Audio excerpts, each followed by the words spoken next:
চা পাতার উপর 1 চিমটি হলুদের গুঁড়া ছিটিয়ে দিন। এমন দামি জিনিস তৈরি হবে, বৃদ্ধ বয়সেও আপনাকে তরুণ দেখাবে। চুলের গোড়া থেকে পাকা চুল কালো হবে, 80 বছরেও চুল থাকবে কালো কুচকুচে, চুল ঝড়ের গতিতে লম্বা হবে। চুলের গোড়াকে মজবুত করবে, নতুন চুল গজাতে সহায়তা করবে, চুল পাকা রোধ করবে, চুলকে কালো করতে সহায়তা করবে, চুলকে করবে ঝলমলে স্বাস্থ্য উজ্জ্বল। আপনাদের চুল এত সুন্দর হবে যে সবাই আপনাদেরকে জিজ্ঞাসা করবে আপনারা চুলে কি ব্যবহার করেছেন। ম্যাজিক এই রেমেডি নারী পুরুষ উভয়ই আপনারা আপনাদের চুলের যত্নে ব্যবহার করতে পারবেন। তো ম্যাজিক এই রেমেডি খুব সহজেই কিভাবে তৈরি করছি তা দেখতে এবং জানতে হলে আমার ভিডিওটি সম্পূর্ণ দেখুন এবং আমার সাথেই থাকুন। চুলের যত্নে 100% কার্যকরী ম্যাজিক রেমেডি তৈরি করার জন্য প্রথমেই নিয়ে নিয়েছি চা পাতা। চা পাতার মধ্যে রয়েছে বিশেষ কিছু প্রপার্টি যা আমাদের চুলের গোড়াকে মজবুত করে, নতুন চুল গজাতে সহায়তা করে, চুলকে দ্রুত লম্বা করে, চুলকে সফট এবং সিল্কি করে। এছাড়াও চা পাতাকে ন্যাচারাল কন্ডিশনারও বলা হয়। একটি পরিষ্কার বাটির মধ্যে 2 চামচ পরিমাণ চা পাতা নিয়ে নিচ্ছি। 2 চামচ পরিমাণ চা পাতার সাথে দিয়ে দিব 2 চামচ পরিমাণ চিনি। চিনি চুলের গোড়াকে মজবুত করে, চুলকে সফট এবং সিল্কি করে, স্ক্যাল্পে খুশকি থাকলে দূর করতেও সহায়তা করে। চিনি এবং চা পাতা খুব ভালোভাবে মিশিয়ে নিয়েছি। এই পর্যায়ে চুলার উপরে একটি কড়াই বসিয়ে এখানে আপনারা যে কোনো ধরনের কড়াই নিতে পারেন, কোনো সমস্যা নেই, তবে কড়াইটা একটু মোটা হতে হবে। তো কড়াইয়ের উপরে আমি চা পাতা এবং চিনি দিয়ে দিলাম। চুলার হিট লোয়ে রেখে চা পাতা এবং চিনিগুলোকে খুব ভালোভাবে ভেজে নিব। চা পাতা এবং চিনি খুব ভালোভাবে ভেজে নেওয়ার ফলে আপনারা লক্ষ্য করবেন চিনি আস্তে আস্তে গলতে শুরু করেছে।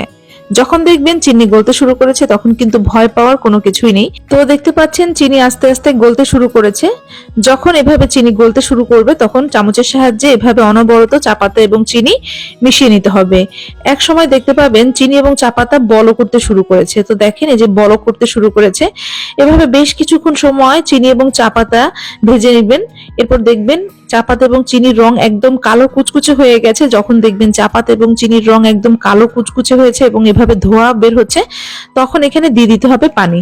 তো এখানে আমি 1 কাপ পরিমাণ পানি দিয়ে দিব। তো 1 কাপ পরিমাণ পানি দিয়ে দিলাম। এই পর্যায়ে চুলার হিট হাই হিটে করে দিয়েছি।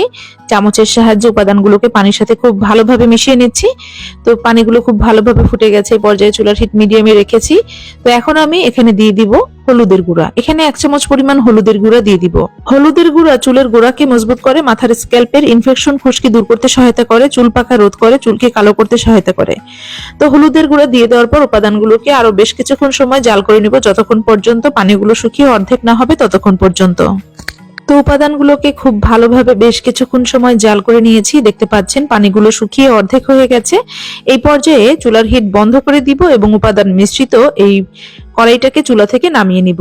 তো দেখতে পাচ্ছেন উপাদানগুলোর ঘনত্ব এবং কালার কেমন এসেছে। আপনারা ঠিক এভাবেই কিন্তু এই উপাদানটি তৈরি করে নেবেন।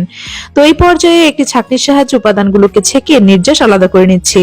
উপাদানগুলোকে ছেঁকে নির্যাস আলাদা করে নিয়েছি। দেখতে পাচ্ছেন কত সুন্দর কালার এসেছে। তো এখন আমি এই উপাদানগুলোকে খুব ভালোভাবে ঠান্ডা করে নিব। তো উপাদানগুলোকে খুব ভালোভাবে ঠান্ডা করে নিয়েছি। এই পর্যায়ে এই উপাদানের সাথে দিয়ে দিব অ্যালোভেরা। এখানে গাছের ফ্রেশ অ্যালোভেরা দিয়ে দিব। তো এই অ্যালোভেরা থেকে অ্যালোভেরা জেল বের করে নিয়েছি। অ্যালোভেরা জেলের মধ্যে রয়েছে বিশেষ কিছু প্রপার্টি যা আমাদের চুলের গোড়াকে মজবুত করে, নতুন চুল গজাতে সহায়তা করে, চুলকে সফট এবং সিল্কি করে। তো অ্যালোভেরা জেল উপাদানগুলোর সাথে চামচের সাহায্যে খুব ভালোভাবে মিশিয়ে নিচ্ছি। এই পর্যায়ে দিয়ে দিব নারিকেল তেল। এখানে 2 চামচ পরিমাণ নারিকেল তেল দিয়ে দিব। নারিকেল তেল আমাদের চুলের গোড়াকে মজবুত করে, নতুন চুল গজাতে সহায়তা করে, চুল পাকা রোধ করে, চুলকে কালো করতে সহায়তা করে, চুলকে দ্রুত লম্বা করে। তো সবগুলো উপাদান চামচের সাহায্যে খুব ভালোভাবে মিশিয়ে নিয়েছি। তো এর ঘনত্ব এবং কালার কেমন এসেছে আপনারা নিশ্চয়ই দেখেই বুঝতে পারছেন। আপনারা ঠিক এভাবেই তৈরি করে নেবেন। তো তৈরি হয়ে গেল চুলের যত্নে 100% কার্যকরী ম্যাজিক রেমেডি। তো এখন আমি আপনাদেরকে বলে দিব এই ম্যাজিক রেমেডি আপনারা কিভাবে আপনাদের চুলে ব্যবহার করবেন। এই রেমেডি তৈরি করে আপনারা যে কোনো ধরনের জারের মধ্যে নিয়ে নরমাল ফ্রিজে 15 দিনের মতো সংরক্ষণ করে চুলের যত্নে ব্যবহার করতে পারবেন। তবে রেমেডি যখন আপনারা ফ্রিজ থেকে বের করবেন সাথে সাথে চুলে ব্যবহার করবেন না, নরমাল তাপমাত্রায় এনে চুলে ব্যবহার করবেন। এই রেমেডি আপনারা গোসলের আগে চুলে ব্যবহার করবেন। রেমেডি চুলে ব্যবহার করার জন্য একটি কটন নিয়ে নেবেন। কটনের মধ্যে রেমেডি খুব ভালোভাবে চুবিয়ে নেবেন। এরপর এই রেমেডি আপনারা আপনাদের চুলের গোড়ায় গোড়ায় খুব ভালোভাবে লাগাবেন। চুলের গোড়ায় গোড়ায় খুব ভালোভাবে রেমেডি রেমেডি লাগানো হলে আঙুলের সাহায্যে মাথার স্ক্যাল্পে 2 মিনিট ম্যাসাজ করবেন। মাসাজ চুলের জন্য অত্যন্ত কার্যকরী। মাসাজ করার ফলে স্ক্যাল্পের রক্ত সঞ্চালন বৃদ্ধি ঘটে। এর ফলে চুলের গোড়া মজবুত হয়, নতুন চুল গজাতে সহায়তা করে, চুলকে দ্রুত লম্বা করে, চুলকে সফট এবং সিল্কি করে। তো খুব ভালোভাবে মাসাজ করার পর অপেক্ষা করবেন 40 মিনিট। 40 মিনিট পর নর্মাল পানি দিয়ে চুল ধুয়ে ফেলবেন। এই রেমেডি যেদিন আপনারা চুলে ব্যবহার করবেন সেদিন চুলে শ্যাম্পু করবেন না, তার পরের দিন চুলে শ্যাম্পু করবেন। এই নিয়মে এই রেমেডি একবার ব্যবহার করার পরে কিন্তু আপনাদের চুলের খুব ভালো পরিবর্তন লক্ষ্য করবেন। ভালো ফলাফল পেতে আপনারা সপ্তাহে 3 দিন চুলের যত্নে এই রেমেডি ব্যবহার করতে পারেন। নিয়মিত চুলের যত্নে এই রেমেডি ব্যবহারের ফলে আপনাদের চুলের যাবতীয় সমস্যা ম্যাজিকের মতো দূর হয়ে যাবে। আপনারা পৃথিবীর কে কোন প্রান্ত থেকে আমার আজকের এই ভিডিওটি দেখছেন আমাকে অবশ্যই কমেন্টসের মাধ্যমে জানাবেন। আমি আপনাদেরকে ধন্যবাদ জানাবো। আশা করি আজকের এই রেমেডি আপনাদের জন্য ভীষণ হেল্পফুল হবে। রেমেডি ভালো লাগলে ভিডিওতে একটি লাইক দিবেন, বেশি বেশি করে শেয়ার করবেন।